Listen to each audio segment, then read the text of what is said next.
So my say, yo, hey, I need you to fall back for a little bit. I got some shit to do. Mark needs something, and it's gonna make the shit grow. Let it grow. If my man come to me like, yo, hey, I gotta put out more. I need you to take a seat. I'm going to. When Marc Lamont hinted that he requested a raise at the expense of his co-host, did Queenzflip actually show what he did behind the scenes? Did it. I was talking about people's money behind the scenes. That's ridiculous.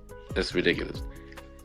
I don't really need to discuss the whole incident, but I'll leave that to y'all. I don't want to, but that's just ridiculous. And no one thinks I did that. It was clearly a joke. We joke about it all the time. We make jokes like that all the time. Just for the record, that's not how it works, actually. I don't, again, like, I have an agent.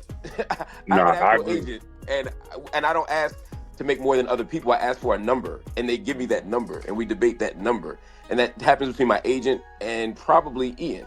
I've never had a conversation about money with anybody. I never need to, and I don't care how much anybody else makes. If my number is X, and I find out later that somebody else makes 2X, okay. And is Sir really supporting the marginalization of his own co-hosts, whom he claims to adore and refers to as brothers? We definitely need to examine this in the conversation between Marc and Flip, in my opinion. Flip was omitting tea leaves during the entire conversation, but all we saw was the showmanship. He claimed that Joe Budden approached him and informed him that Marc wanted something. He even claimed to have resigned so Joe Budden could run with Marc. We must now examine any potential behind-the-scenes activity. How do the other members of the cast feel, particularly the originals, Ice, and even Emmy and Joe Budden, long-standing friends? Do they believe that some complex nonsense is taking place? I want to start by highlighting a statement that, in my opinion, truly does the science and brought me to this line of inquiry. Danny, I think Flip So's argument with Marc might have had some real credibility behind it, DJ Triumph would say. From Flip's point of view, it appeared like Marc was influencing adjustments that would have an effect on his and Emmy's compensation. And those adjustments appear to be taking effect right now. Naturally, Flip and Emmy's remuneration could be changed in accordance with fewer appearances if they're appearing less because Joe is making way for Mona. I can see why Flip felt that way, even though Marc might have negotiated something else behind the scenes and possibly received an increase when their workload decreased. It's possible that he wasn't responding solely to coincidence.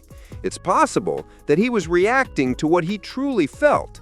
That comment was really interesting. Additionally, they would clarify that Joe Budden's claim that Marc approached him in private and requested that others be paid less was merely a joke. Marc, nor anyone else on that podcast, has ever had one conversation with me about any cast member's pay. That's just never going to happen. It didn't happen, but it was funny to say. And Marc never said whatever the he said. None of that happened. It's just instigating. It's just me lying. However, I believe that something might have truly occurred in that area. Maybe Marc didn't ask Joe directly for a raise, but Marc Lamont Hero's representative undoubtedly discussed getting more money with Ian, and the marginalization of other co-hosts was one of the lingering impacts.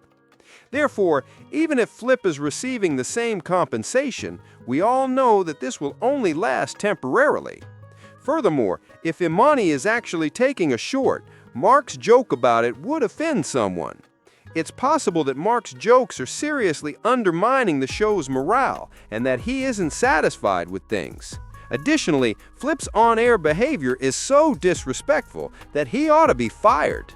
Playing with people, like, oh, stop, enough. What are you gonna do? I'm gonna go there today, and I'm gonna talk about how you decided it, and you come up there and try to condescend and play with me in front of the people again. Yeah. Don't talk to me up there.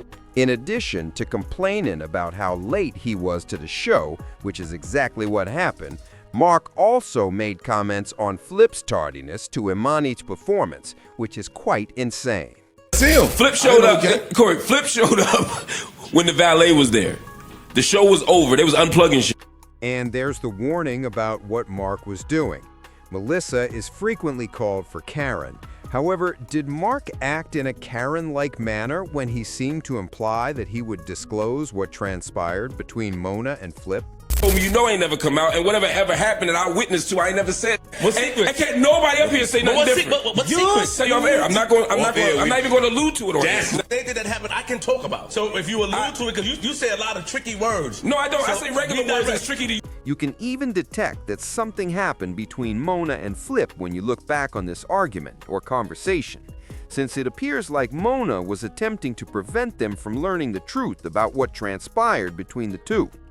However, all delusions would be exposed in a subsequent episode, and we would at last witness Mona and Flip's involvement. So we're gonna see how red that face gets. I'll make it. No. Cry.